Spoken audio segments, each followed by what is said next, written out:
ایک مولوی صاحب کسی شادی کی تقریب میں گئے۔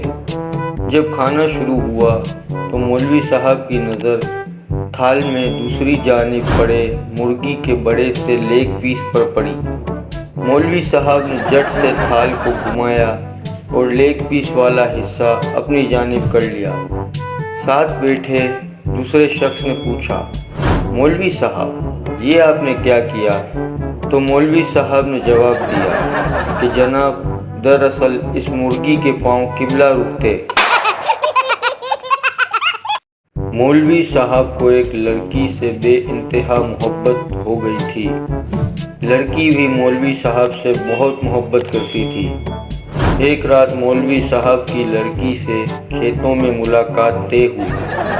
ملاقات پر لڑکی بہت خوش تھی اور مولوی صاحب سے بولی، جانو آج میں بہت خوش ہوں، مانگو جو مانگو گے آج ملے گا۔